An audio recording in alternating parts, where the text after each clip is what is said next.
Can Adventure Prevent Dementia book launch. It's a pretty exciting book she's put out that I'm sure many of you will want to get a hold of and want to read. Now, before we start, I would like to start by acknowledging the Aboriginal and Torres Strait Islander people of the lands we're on today. Even though we are meeting on a digital platform, I wish to take the opportunity to recognise the importance of the lands we call home. We do this to show our continued commitment and responsibility to improve our knowledge of local First Nations people, their cultures, and their relationships with various groups. From coast to coast, we recognise the unceded and ancestral territory of all the Indigenous people who call this country their home. So let me just, I've still got some people coming in here, so people are pretty excited to see this book. Great. So look, we're not going to do much of an introduction. Most of you are on here know Helena or have experienced her speaking, or you've read some of her books. And so we've got the new book, Can Adventure Prevent Dementia? Oh, there we go. And so without further ado, my name's Craig, and I am going to be asking Helena a whole bunch of questions about this book. At some point during the night, if you want to throw a question into chat, I'll be keeping an eye on that as well. And if they're appropriate for when she's talking, we'll ask them. If not, we'll leave them to the end and we'll get some questions through for you. So without further ado, let's start the questions. So Helena, this is exciting. It's an exciting time to have another book out. So how is this sequel different to the first book? Is it an update of your book In Search of My Father, or is it entirely new? Can Adventure Prevent Dementia is not an update. It is an entirely new book. I was very careful not to repeat myself, but rather to present the latest research of the last 12 years since publishing my first book. You can think of the new book as a sequel.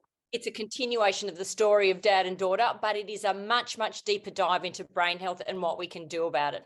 Because when I wrote the first book, In Search of My Father, Dementia is No Match for Daughter's Determination, I was pretty much a lone voice positing that Alzheimer's might be preventable, because I thought, look, if we can make lifestyle choices to reduce our risk of heart disease, why not also brain disease? And it turns out what's good for the heart is also good for the brain.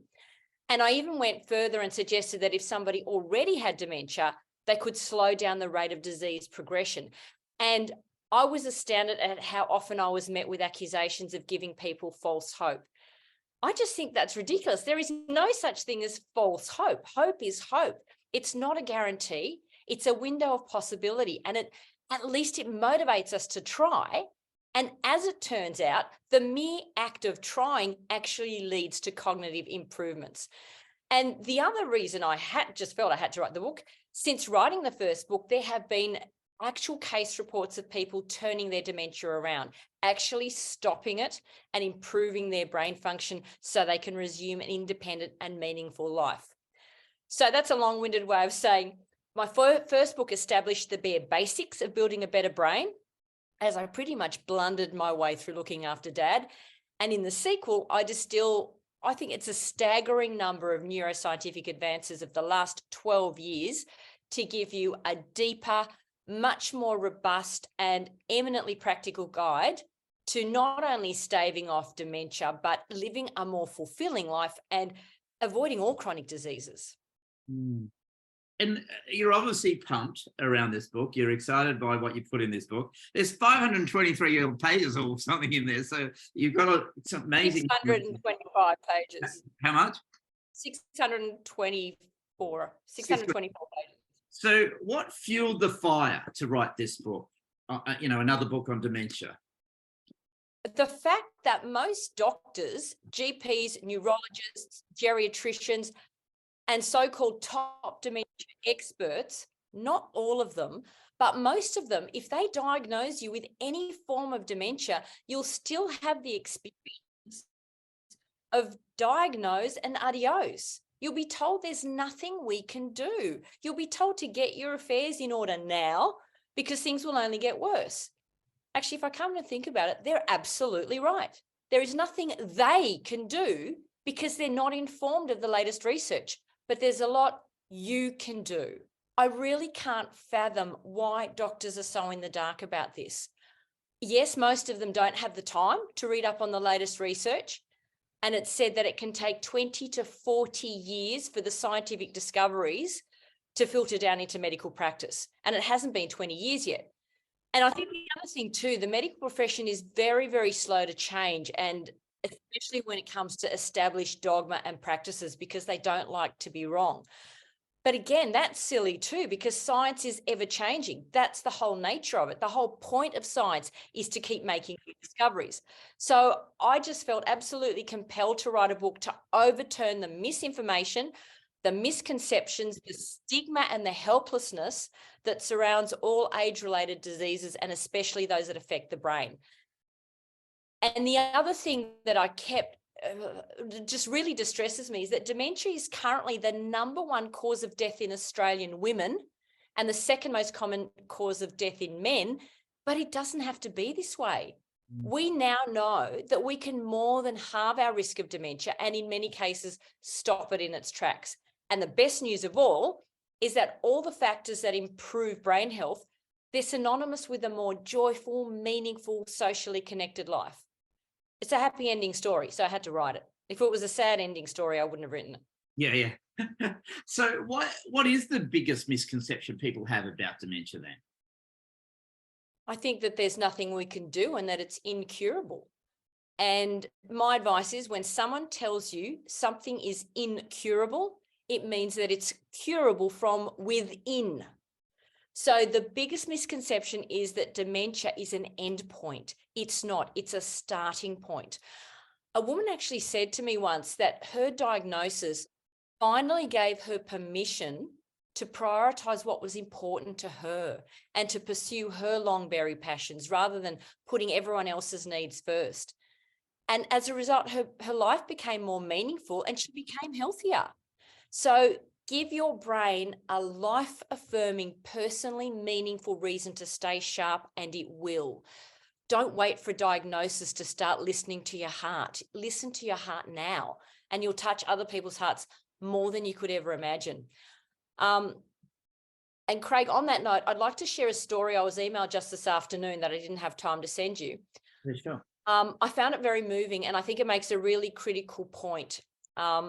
I think I've seen the woman's name in the launch. So anyway, I won't say who it is because it's a really personal story. And firstly, thank you so very, very much for sharing, because I think it has really deep lessons for all of us.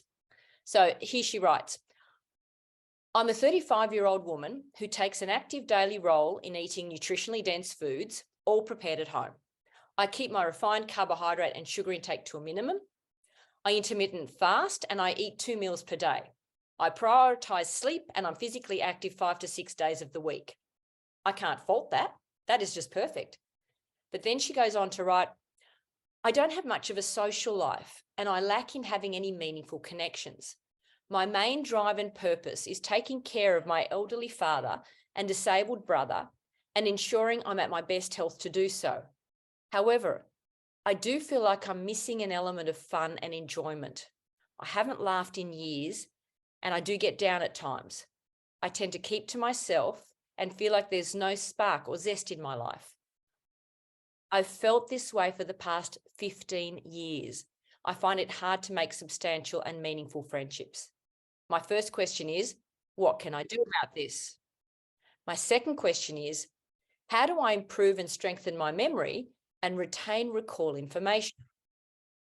I have a background in nutrition and listen to health and science podcasts on a regular basis. However, when I want to share what I've listened to and learned, I cannot seem to recall details. It's as if it doesn't stay in my brain. When it comes to listening, learning, reading, studying, I cannot seem to retain and recall like I used to at 20 years of age and younger. There was one incident where I was mid-counting and blanked at what number came after 26. There's no history of Alzheimer's or dementia in my family, but I'm concerned about my cognitive ability to retain information and to build upon it, or even remember things. Thank you kindly for reading my email. When I read this, my heart just broke. But at the same time, I thought, this lovely lady has answered her own questions.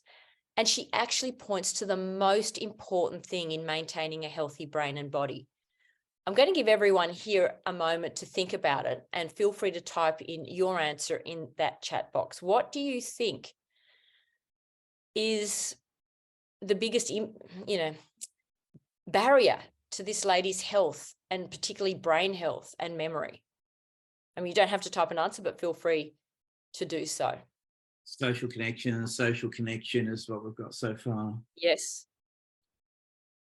Same. Okay. Well, I'm going to go back and read you the answers that she has embedded in her questions. As you say, I don't have much of a social life and lack in having any meaningful connections. I feel like I'm missing an element of fun and enjoyment.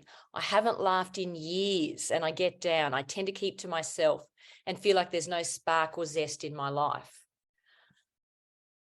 That's the answer. Joy, laughter, spark, zest, fulfilling friendships.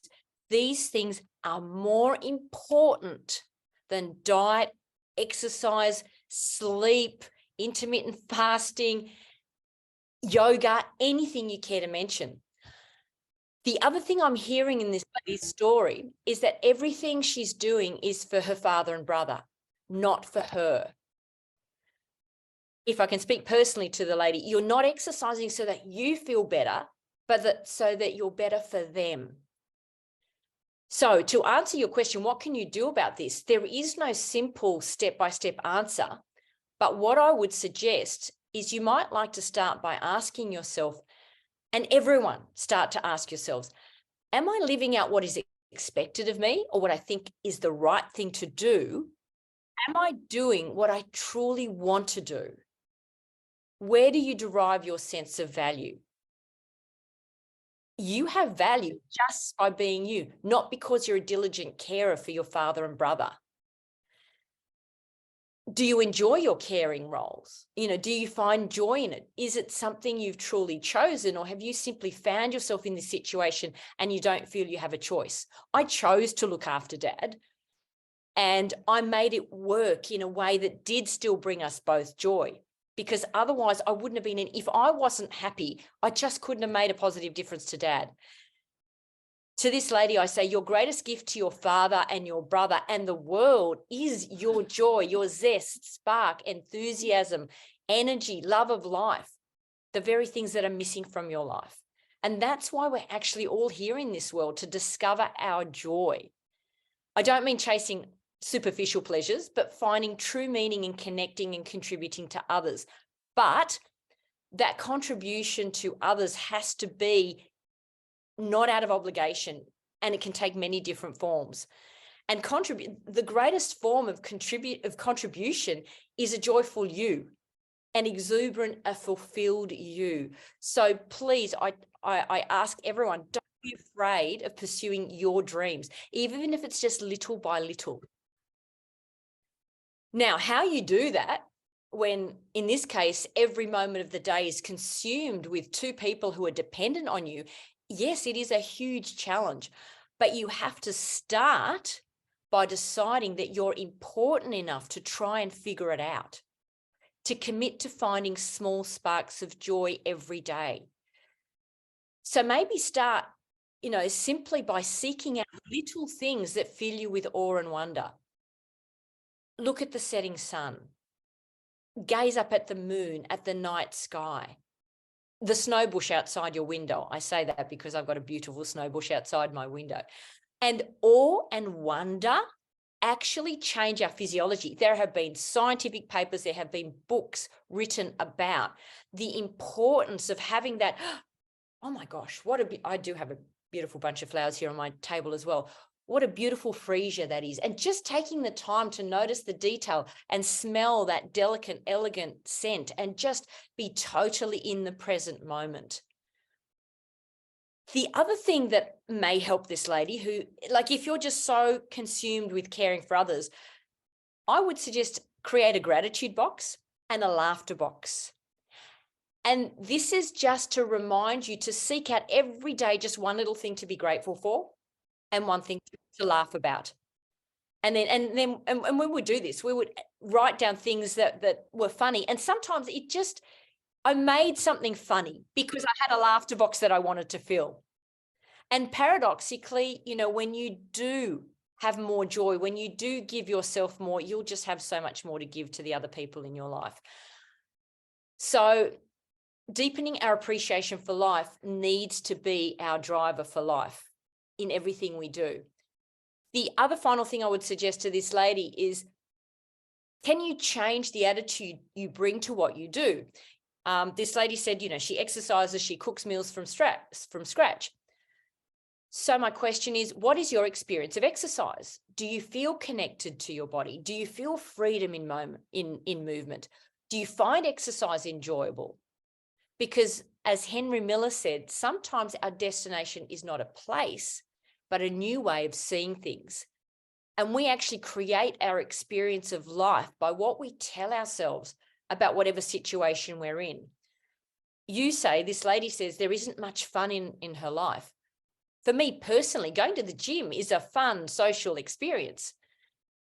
Sadly, it sounds like it might not be for you. So where can you find joy and fulfillment in what you're already doing? I get that looking after two people is an enormous, all-consuming undertaking, but just setting the goal of finding those small sparks of joy, of gratitude, of laughter, of awe can make a huge difference. I mean, cooking meals from scratch, that gives me a sense of creativity and fulfillment and fun. So I know this doesn't sound like it's related to looking after our brain, but it so is, because there is nothing more powerful than feeling fulfilled, than giving our brain a reason to be at its best.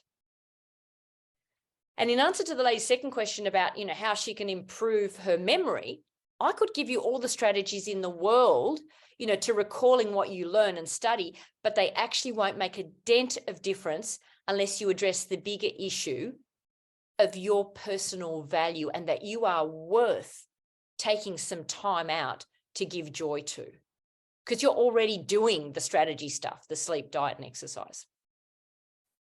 So I just felt that was a really important message to share and a really brave and vulnerable thing for this woman to write to me. So thank you very much. Wow. Thanks, Helena. So moving on to some other questions then. Can adventure really prevent dementia, or did you just come up with a catchy title? From what I just said, I think it will be very clear that adventure can most definitely prevent dementia. And I do mean adventure in the broadest sense. It's, not just exploring and traveling the world, which is fantastic, but just having an attitude of adventure, playfulness, and curiosity, and bringing that to our day-to-day life. If you remember, Albert Einstein said, "I have no special talents. I'm only passionately curious." And it certainly seemed to work for him. So having, adventure preventing dementia means being a lifelong learner. Don't be afraid of being a beginner, because giving things a go is what makes us a winner. And think about growing bolder, not older. Don't put off what would bring you the greatest sense of meaning and fulfillment in life. Give your brain a personally meaningful reason to stay sharp, and it will.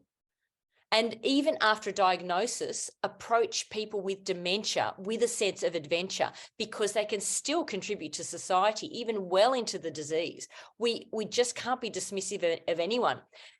There's so much we can still learn from a person with dementia if we just pay attention to them, if we listen to their stories, if we try and understand what's going on from them. And I'm really pleased to say there's a real change in attitude in aged care residences where, unfortunately, there are nasty, awful things that still happen, as we know, we've heard in the media, but what we used to call as disruptive behaviors or unwanted behaviors, and they try and medicate people to stop them, what they call playing up. Now we recognize that a behavior is just a way that a person with dementia is trying to communicate a need that they're no longer able to communicate the way you and I can. So we're now pausing and saying, okay, if somebody seems to be playing out, aggressive, pacing, being uncooperative, that means they're in pain, they have an unmet need, there is something going on for them that they can't communicate. So we're now discovering in a very real sense that kindness is cure. that feeling loved and valued can cure. This isn't just a fluffy feel-good notion. Care can cure, and adventure can prevent dementia. So you talked about diet, you talked about sleep, but we've got something else. We've got adventure size. Daniela reckons we've got a new word. Oh, that's brilliant. I love it. I've written it down. I love it. Adventure size. Thank you. I will take that on and I will acknowledge you, Daniela. There's a book there somewhere. So have you ever had writer's block where you just don't know what you're going to say? From my speaking, you can probably tell no. My problem is actually writer's diarrhea. I could have written a book on every chapter because it was just the more I looked into a topic, the deeper it got. So the short answer is no, never had writer's block. So what's the most challenging part? If you don't have a block, what's the most challenging aspect of writing this book then? I think it was distilling really complex concepts into practical advice, because there isn't a one-size-fits-all approach. Everyone's life experience and health journey are very unique, and there is so much nuance and context inherent in every suggestion. Like, I ended up writing 8 pages on whether or not there was any truth in the health benefits of dark chocolate. And the answer is, it depends. And most of the questions I was tackling in the book were, it depends. And that's what was really difficult. Now I've probably got people going, well, is it or isn't it chocolate good for me?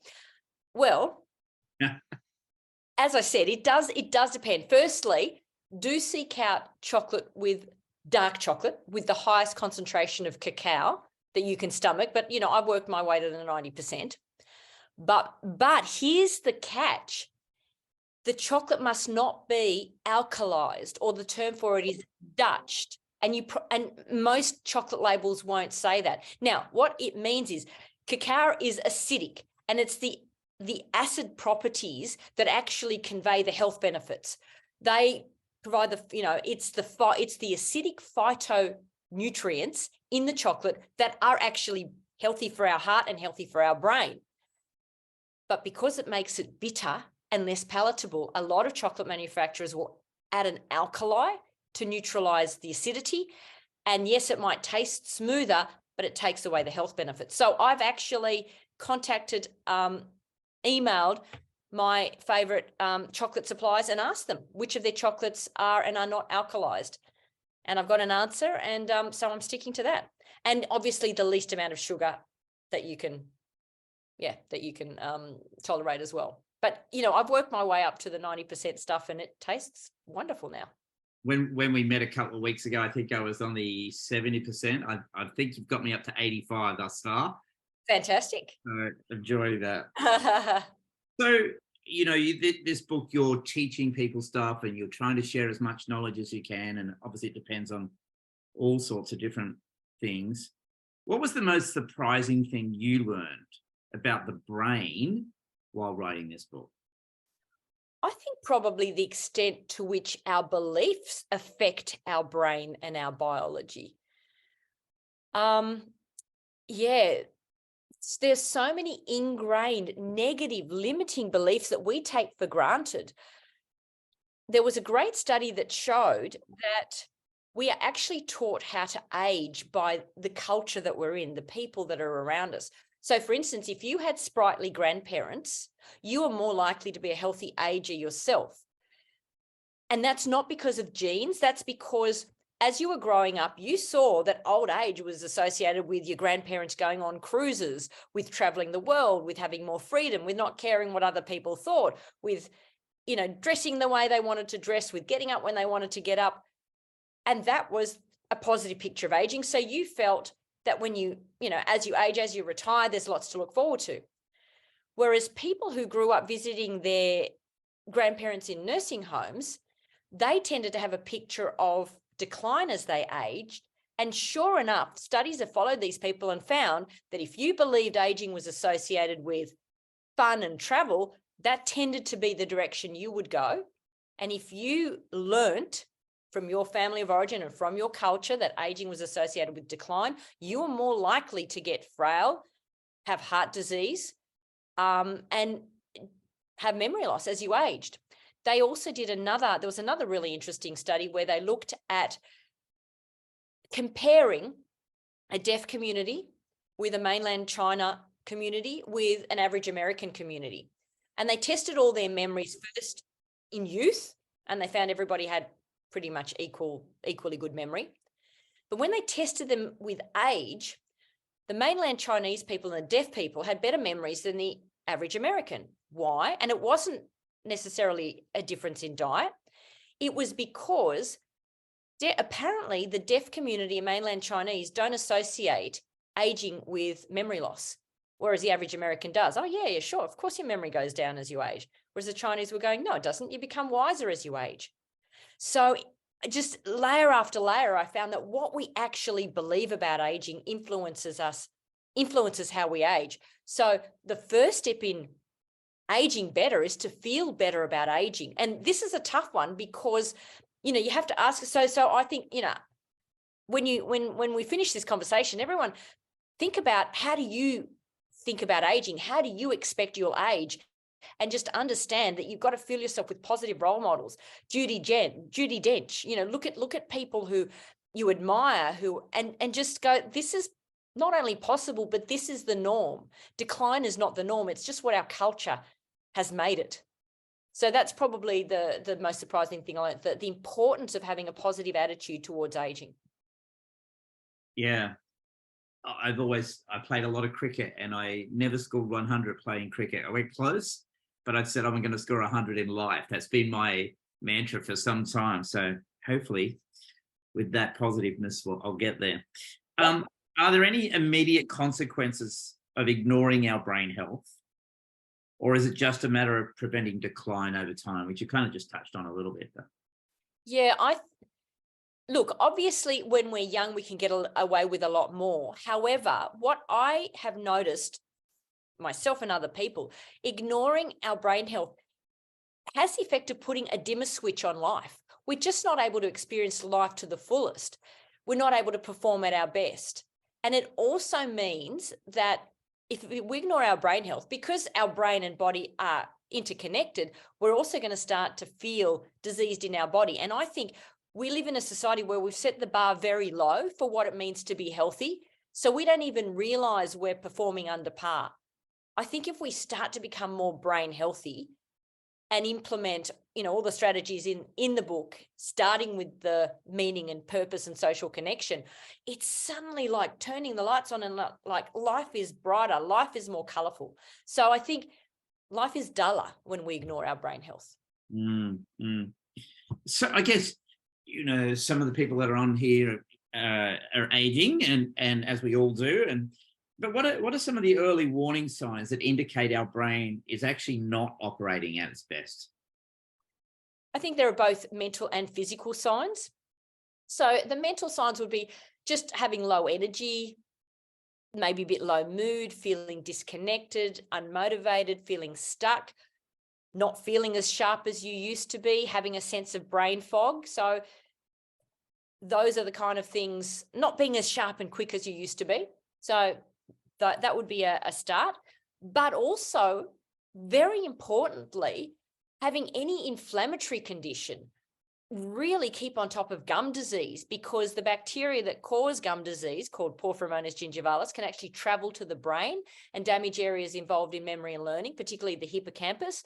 And they've actually found that people with Alzheimer's, when they do autopsies, their brains have a lot more toxic proteins called gingipains, which are produced by the gum disease bacteria, by Porphyromonas gingivalis. They have a lot more of these toxic gum disease proteins in their brains than people who didn't have Alzheimer's. So inflammatory conditions, but gum disease is a big one. Gut problems, type 2 diabetes, heart disease. I mean, type 2 diabetes doubles the risk of getting dementia, and type 2 diabetes is probably the fastest route to cognitive decline. But be careful. Fatty liver disease, excess fat around the abdomen, headaches and poor sleep. All these things, it's a two-way street. They will decrease brain function, and reduced brain function affects all these things as well. So it's physical conditions, not just mental conditions. that are indicators that our brain isn't working at its best. Mm-hmm. Look, and you do talk about the harms of sugar. I'm always scared when I go out for breakfast or something with you. What about salt? How much water do we need to be drinking? Salt and water are another case of it depends. And interestingly, the amount of salt and water we need is linked to how much sugar we consume, because I've spoken a lot, and if you've read my last Healthy Bite about the brain drink, I just ranted on about, every soft drink is a bullet to our brain, and how fructose is, which is half of the sugar molecule, is really toxic to our brain. But the other half of the sugar molecule, glucose in excess, can be converted to fructose. And here's the critical point about salt. There's an enzyme that converts glucose to fructose. So glucose is in all starchy foods. And if we just ate whole, real foods, that wouldn't be a problem. But the problem, it's that we eat, too many refined carbohydrates. And the refined carbohydrate, glucose, is converted to fructose, which does the worst damage to our brain. And that conversion is enhanced by salt, by dehydration, and by alcohol. So that means the worst thing you can do when you're eating a starchy meal, take hot chips, for example, if you load them up with salt and then you wash them down with a can of beer, that is extremely damaging to our brain, because we're just making that glucose all the more toxic by adding fructose. So we do need salt, definitely, but how much depends on how many carbohydrates you eat. If you have a very low carbohydrate diet, a very low sugar diet, low refined starch diet, only eat whole real food, then you can certainly afford to have, your teaspoon of salt a day. That is not a problem, perhaps even more. But if you're eating a lot of sugar and starchy foods, that you have to dramatically drop your salt. Now, what is actually important is not the salt per se, but the concentration of salt in our blood. So if you know you're going to have something salty, drink loads of water beforehand. And maintaining, we really do need to have at least that, 2 liters of water a day. Really try hard to get those, 8 glasses of water a day, because most of us, are running on a bit of dehydration. Yes, you can overhydrate if you're a marathon runner and just keep pumping too much water in you. People have died from that, but I don't think that applies to the majority of people. So the short answer is we probably need to eat a bit less salt, and we probably need to drink a bit more water. And the reason being, it enhances the toxicity of sugar if we're eating too much salt and if we're dehydrated. Can you explain the contradictory advice that people keep hearing about alcohol? I've heard that a glass of red wine is good for your heart health, even brain health, but I heard you say on TV recently that even a few drinks a week can harm your brain. Tell us more about that. Okay, the bottom line is that alcohol is a poison and there is nothing healthy about it. No amount of alcohol is heart healthy and definitely not brain healthy either. And I've got a load of studies to explain that in the book, but in a nutshell, I'll just give you some of the highlights. Probably the most profound one, studies of identical twins have found that consuming more than 40 grams of alcohol per week, that's just 4 standard Australian drinks. So 4 drinks a week, not a day, a week, tripled the risk of dementia in identical twins. So they could compare these two. So they were genetically identical. They had very similar lives, but the one who drank, and if it was more than 4 drinks a week, they had triple the risk of dementia. That is a big wow. And it's probably a small amount of alcohol by a lot of people's standards. So why then do we hear even doctors talking about alcohol as being heart healthy? First thing is wishful thinking. And the second reason is poor research methods, because a lot of studies on alcohol have relied on asking people how much they drink. And this is like fraught with problems, because firstly, people frequently underestimate or just simply don't remember how much they consume. And a lot of them admit to hoping that a few drinks are good for them. But on real close examination of the studies that support a protective effect of alcohol, or low to moderate alcohol, they failed to take into account what is known as the healthy user bias. In other words, people who tended to drink a glass or two of wine several times a week, they also tended to be high socioeconomic status. They were better educated. They were more likely to exercise. They were more likely to eat a healthier diet. I mean, you're not likely to have a nice glass of red at McDonald's. So what they found was that the people who, the drinkers had fewer heart attacks than some of the teetotalers, not because of lifestyle, not because of the alcohol, but because of lifestyle factors. And a lot of teetotalers in these studies, it was because they didn't drink much because they couldn't afford it. And they also had a poorer diet. So sorry to disappoint a lot of people, but the safest level of drinking is none. But, under 4 a week is fine. If, I mean, personally, I just wouldn't. Why consume any toxin, even in small amounts? But yeah, the cutoff seems to be 4 a week. Interesting. Some people have problems remembering names. I found that harder as I've got older as well. I remember everything I have. I have a high demanding job. I remember everything I have to do except remembering names. Sometimes I get frustrated by that. Is this the start of something? Name, probably not. More than likely not. Names are notoriously difficult to remember because there's no logic to them. Like most things we have to remember, we can link it to something, there's a logic to it. Names are not logical. But the first thing to do, this was an email that came through as well. Start by changing the story you tell yourself. So don't view yourself as I'm terrible at remembering names. The more you say that, it becomes a self-fulfilling prophecy. Our brain eavesdrops on our self-talk and takes it as fact. So firstly, change your identity around remembering or not remembering names. Start to tell yourself that, every day I'm improving my memory for names and it's a fun thing to do. Or just start asking yourself, how might I improve my memory for names? That's just changing the self-talk for a start. Secondly, make it a conscious intention to remember somebody's name and pay attention. Most of the time we don't remember somebody's name because we haven't even heard it in the first place. It's like, hi, I'm, and you just get onto whatever you were going to get onto and you didn't actually listen. You didn't take it in the first place. So it's not that you forgot. You never took it in the first place. And importantly, give yourself a reason to remember a person's name. My dad used to say, I only remember people's names that are important to me. And he was tongue in cheek, but that was actually true. Like, our brain is not going to waste energy on remembering something or someone that we think we're never going to see again. So if you want to remember someone's name, make a mental note of why you want to remember that person's name. So now you've said all the intentions, but the groundwork is more important than the tactics. When you hear a person's name, immediately repeat it. If there's something you can say about it, all the better. If they say, my name is Jasmine, and you can say, oh, is that spelt like the flower? Or something like that.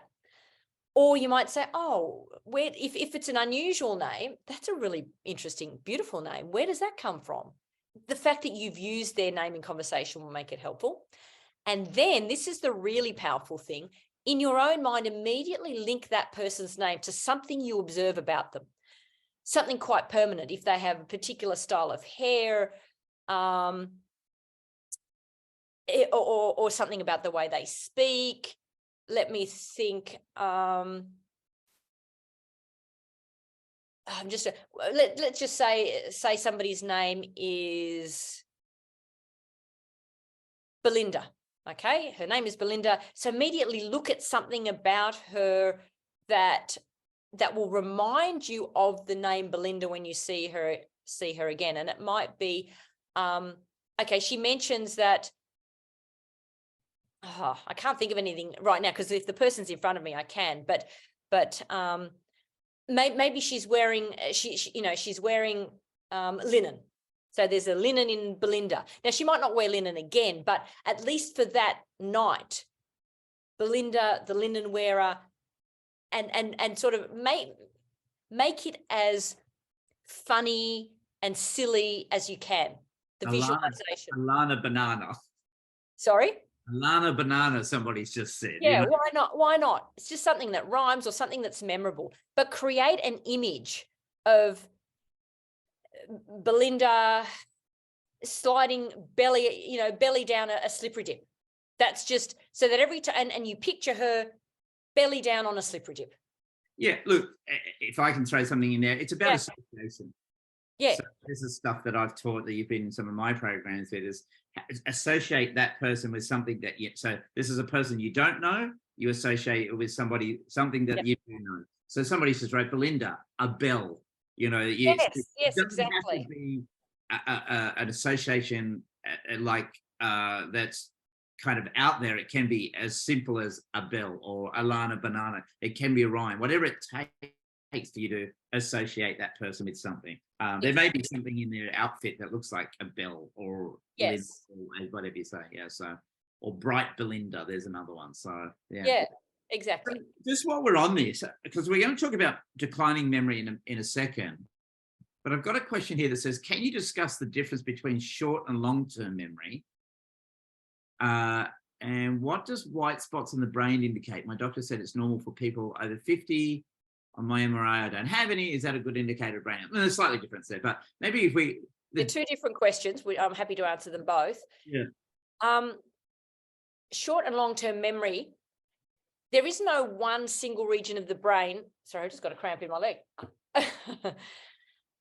Short and long-term memory work quite differently.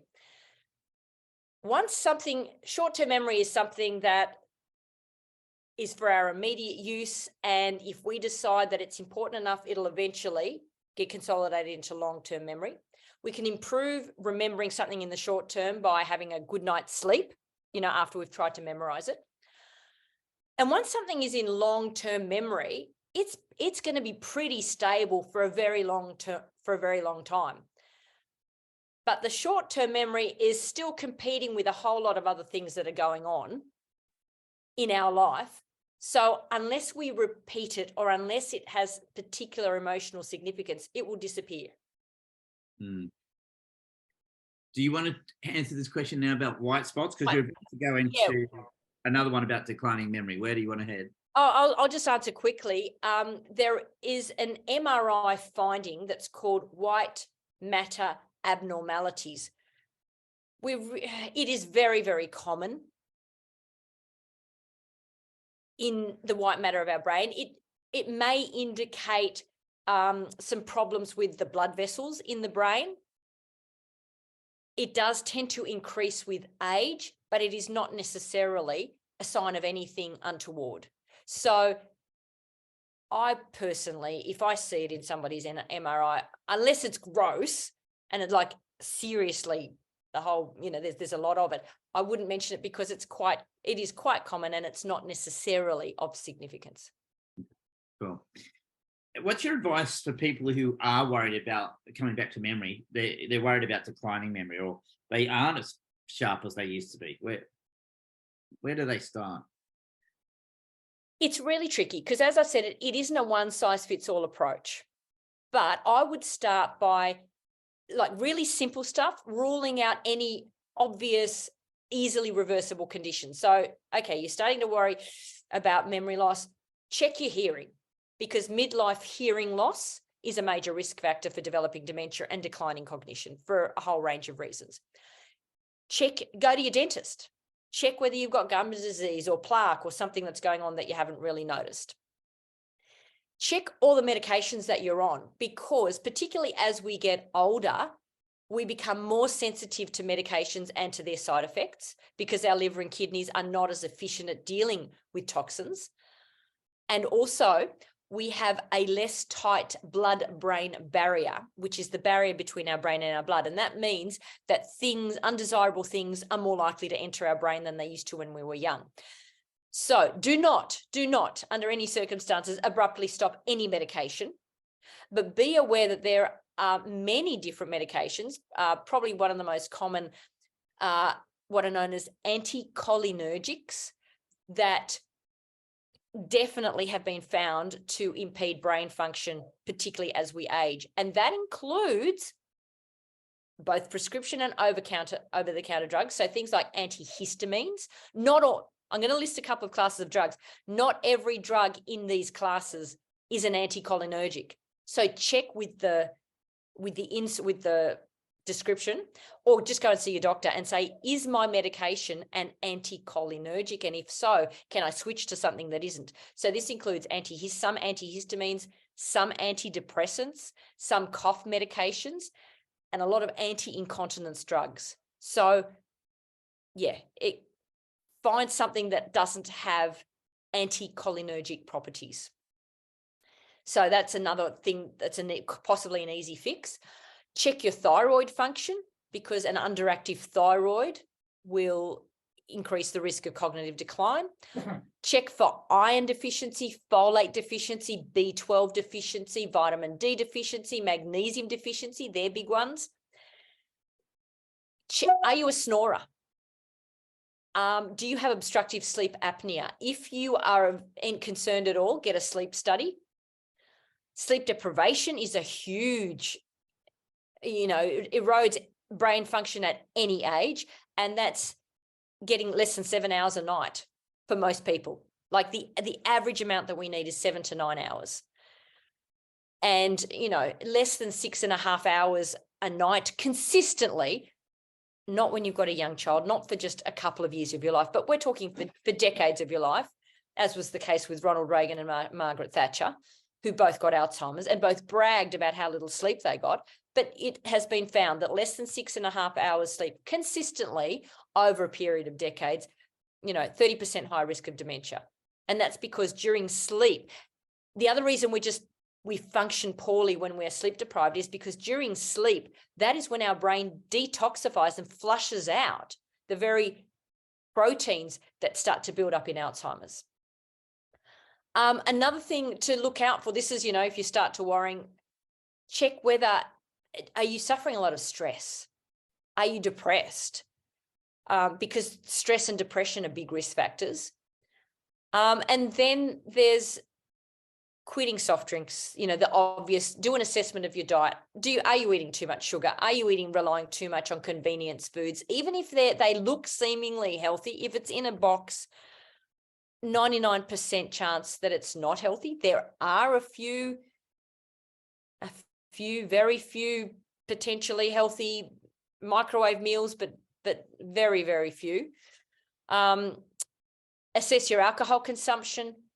Make sure you're getting enough exercise, fresh air outdoors, and most importantly, are you connecting with family and friends? Is there meaning and purpose? Are you living for you, or are you doing everything for everyone else? So that's just kind of a bit of a checklist. If there was a number one recommendation for a healthy brain, what would you go for? Number one. That's probably the hardest question for me to answer, because I will get to that, but let me think about it. Keeping our brain in good working order is it's like assembling a jigsaw puzzle with many, many pieces. There isn't just one factor responsible for optimal brain health, nor is there one factor responsible for brain demise, short of falling off a roof and landing on your head, or maybe inheriting a very rare gene. So we have to be aware that there are multiple factors that improve or erode brain function, and many of these factors interact with each other, and different factors affect each of us differently. So knowing that there isn't a one-size-fits-all approach, I believe that the 5, and I will list them in order. I think it's going to be in order. The 5 all-important foundations for a healthy brain are: number 1, having a love of life, having a sense of meaning and purpose, continuing to set goals that fire you up. I've said it before, I'll say it again.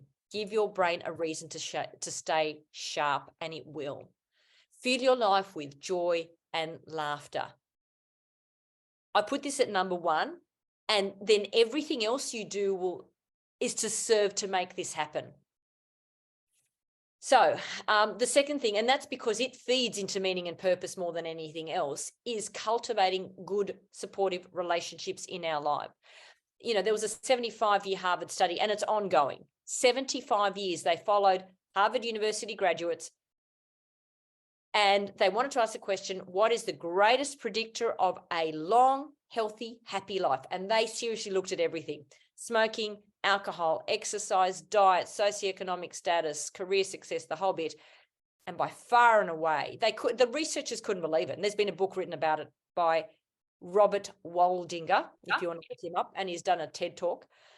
The number one predictor of a long, happy, healthy life was good, supportive, happy relationships, having a confidant and feeling part of a community. And we know that loneliness doubles the risk of dementia. We know, I don't know how the statisticians have worked it out, but being lonely, like seriously lonely, is as bad as smoking 15 cigarettes a day. Like, wow. So that's my number 2.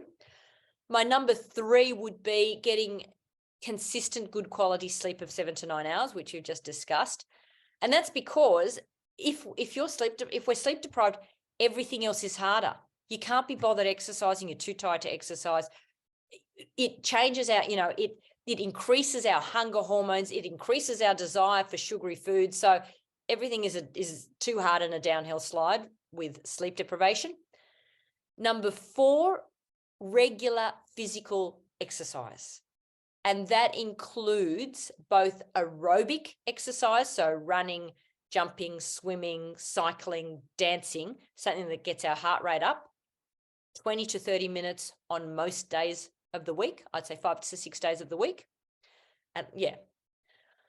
And strength training. This is the one that's overlooked because we found, studies have found that weak muscles equate to a weak mind. When they test people, the strength of their muscles actually influences the strength of their memory. Get your hand grip strength tested, and they found that every 5 kilogram drop in hand grip strength was accompanied by a significant drop in mental functioning, brain function. So it doesn't mean you have to be an Arnold Schwarzenegger, but it just means try and do some form of squats, pushing, pulling, lifting, even using your own body weight. Stay strong in terms of your muscles, because everyone's talking about the gut-brain connection. We need also to be talking about the muscle-brain connection. Our muscles are sending myokines, chemicals, to our brain, to all our other organs, to keep them in good working order. And, I talk so much about a particular chemical called BDNF, brain-derived neurotrophic factor, that is produced when we exercise. It actually stimulates the growth of new brain cells and new connections between brain cells. They've measured that regular exercise can actually increase the size of our hippocampus, which is the part of our brain that starts to decline first in things like Alzheimer's. So super, super important to keep our muscles active and not declining. And number 5, lifelong education and continuing to challenge ourselves mentally.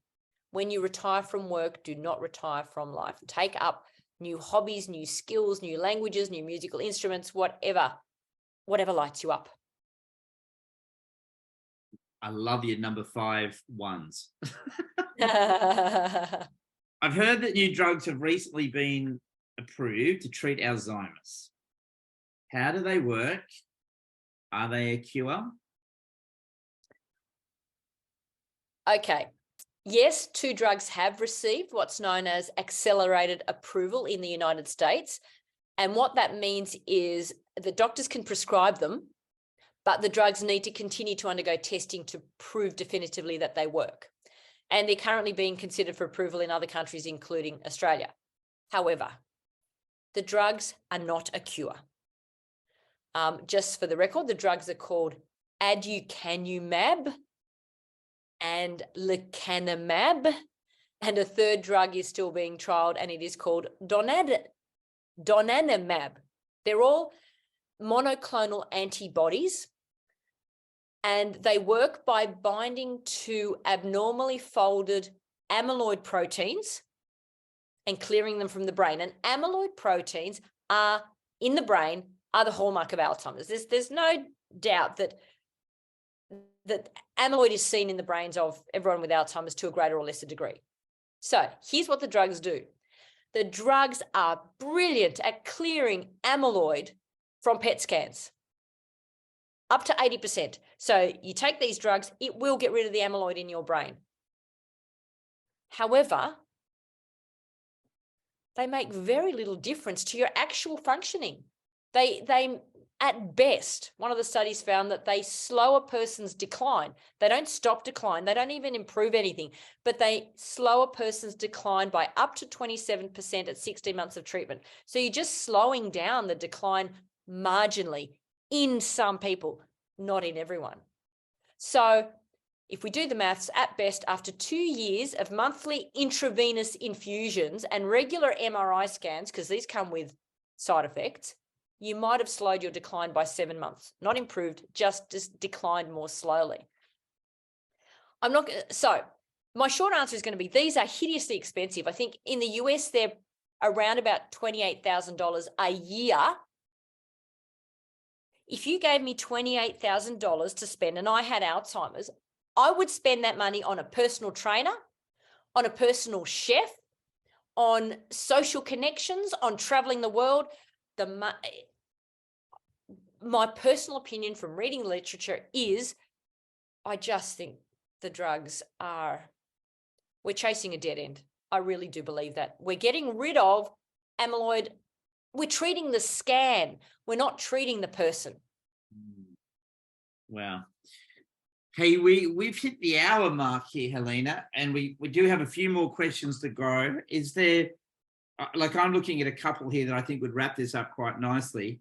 And I'm looking at the chat and there's not too many questions coming through at all. So we're in good shape here. All right. Is there a particular question? I like the next question as a nice wrap up as this, what are the most important steps we can take to boost our brain? But is there something else you would like to get across tonight about this book and the launch of this book and the content of it? I'm thinking the questions that I was sent and that I sent through to you. Yeah. The most important steps we can take to boost our brain, I think I've covered the most important things. I think a few important points that I want to make are, I think everyone knows that junk food is bad. Everyone knows that food is important, but I think people still underestimate just how important it is that we do focus on healthy food. And look, remember, I didn't even put that in the top 5. So because I do believe these other 5 are actually more important, even though you know how passionate I am about food and how important I think food is.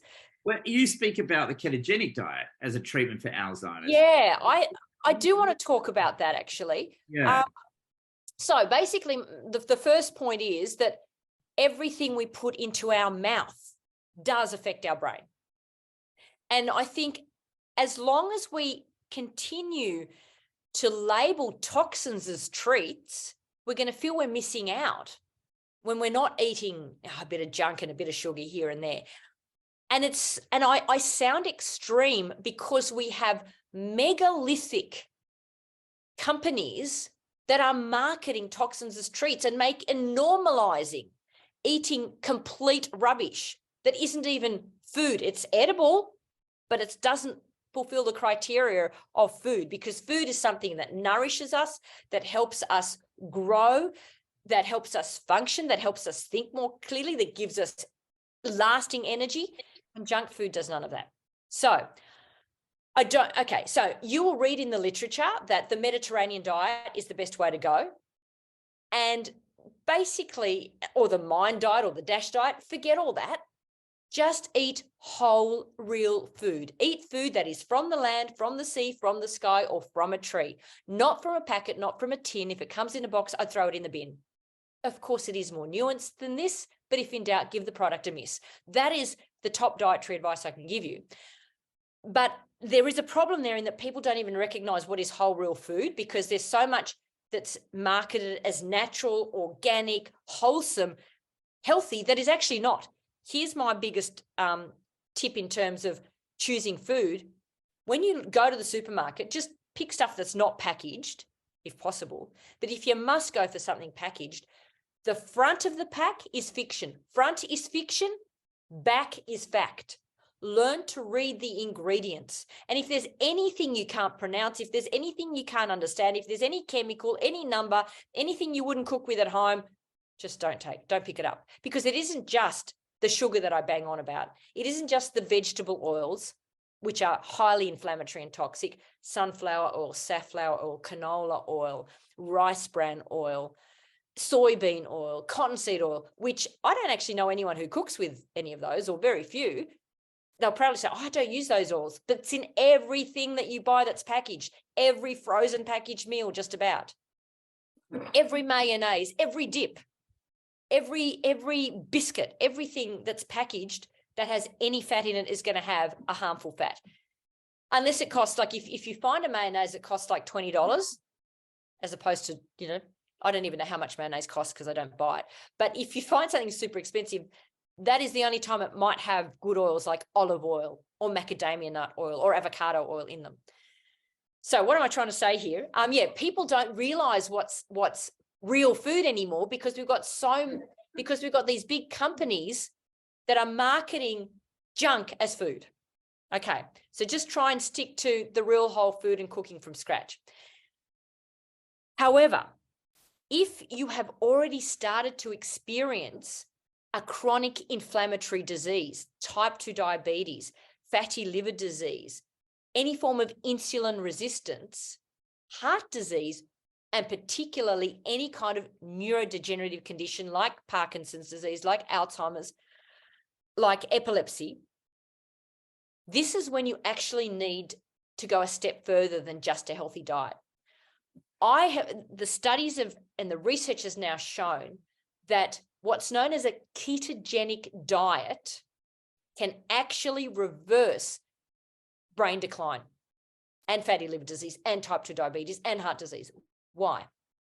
Firstly, what does a ketogenic diet mean? It's a very low carbohydrate diet, very low carbohydrate. And you can just Google ketogenic diet. It's all over the internet, so I'm not going to go into the details, but I'll just tell you the why. With moderate protein and high fat intake. And this is not new. The ketogenic diet has been used to treat epilepsy for 100 years, and it actually treats drug-resistant epilepsy. It was created in the 1920s. Why are we not hearing more about it? Because drugs are easier than diet. Because doctors are not taught. You've got to remember, what I was taught in medical school was drugs, radiotherapy, surgery. That's the only treatments I was taught about. I learned about food and exercise because I decided I'd become a gym instructor. It's embarrassing to say I learned more about health in a 10-day fitness instructor course 30 years ago, more than I did in a 10-year medical degree. Because doctors treat sickness. Doctors don't promote health, and they're not taught about healthy lifestyles. Okay, so why does a ketogenic diet work? Ketones are water-soluble molecules produced in the liver when blood insulin levels, i.e., are very low. And blood insulin levels are low when carbohydrate intake is low. And so the liver makes ketones to provide us with energy. Now, one of the key problems in Alzheimer's and declining brain function is that our brain cells are no longer able to use glucose for fuel. Guess what? Glucose is the breakdown product of all carbohydrates. So eating carbohydrates just isn't able to give your brain the fuel it needs.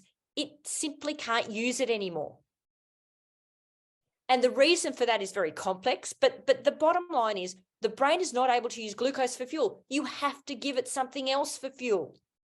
And the only other thing the brain can use is ketones. And ketones are produced by the liver when our body breaks down fat for energy.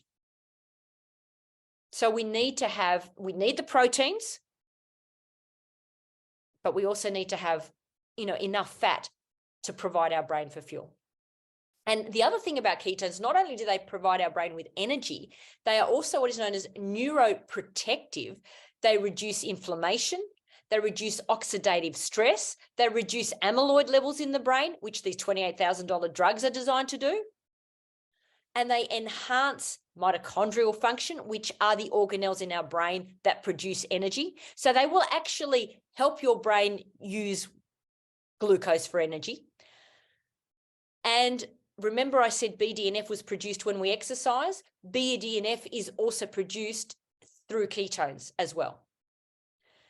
So everything about the ketogenic diet enhances brain function. So if you're seriously worried, I just think really look into, I've got chapters about it in my book. So my book does a very, very deep dive on diet, and how to use the ketogenic diet.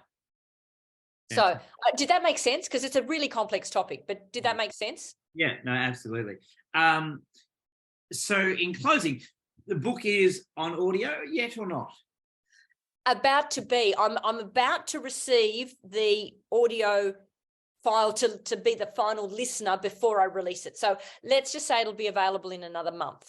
Great. Okay. So Hank will be happy about that. He's asking if there's a audiobook option. So I'm sure it'll be. And the Kindle version also about a month. Great. So it'll be available on Kindle. Yeah. Yes, it will. So those two probably about a month because just the logistics of getting that all up and running. Yeah. Awesome. So and it is available, but obviously it's available in all good bookshops, and it's obviously available from my website, and it's probably, I think it's already available it might already be available. From Booktopia and all of those. Yeah, as well. So for everybody that's attended the book launch, we really appreciate your time. And can I leave it with one final message? No, do you finish your stuff and then I finish? Yeah, I was going to ask you that. Okay, you finish first and then I'll finish. We want to thank everybody for coming on board and making some comments through today. We hope, of course, that you got a lot out of what Helena's got to say tonight, but also with this amazing book, Can Adventure Prevent Dementia. So one final word, Helena. Maybe just a few final words. 30 seconds. Okay. Even though we don't have all the answers yet, we have enough to make a massive start and like a massive dent. Like even if you read all the literature, we can halve just by doing really basic stuff. The diet, just the basic diet, not even the ketogenic diet, but basic good whole food, regular exercise, good sleep, just those things will halve our risk of dementia. So we can't let what we don't know stopping us from doing what we do know. And here's the thing, the mere act of trying, just giving things a go, attempting something new, stretching ourselves, having the intention to boost our brain will boost our brain, even if we don't do things perfectly. And in this disease, in dementia more than any other, in brain health more than anything else, education is more powerful than medication. Our decisions are more powerful than our DNA, and people are more powerful than pills.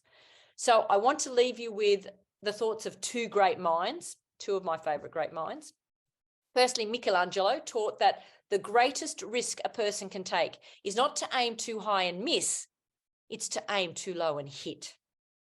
And Abraham Lincoln, well, it was attributed to Abraham Lincoln anyway, said, the best way to predict the future is to create it. So I want to leave you with the thought of putting these two quotes into practice. Aim high, as Michelangelo said, and create a stimulating, social, meaningful, and joyful life that gives rise to adventure rather than dementia. Thank you, Helena. An amazing night. Thank you, everybody, for attending. We look forward to seeing you purchase your copy of the book soon. Take care, and again, good night.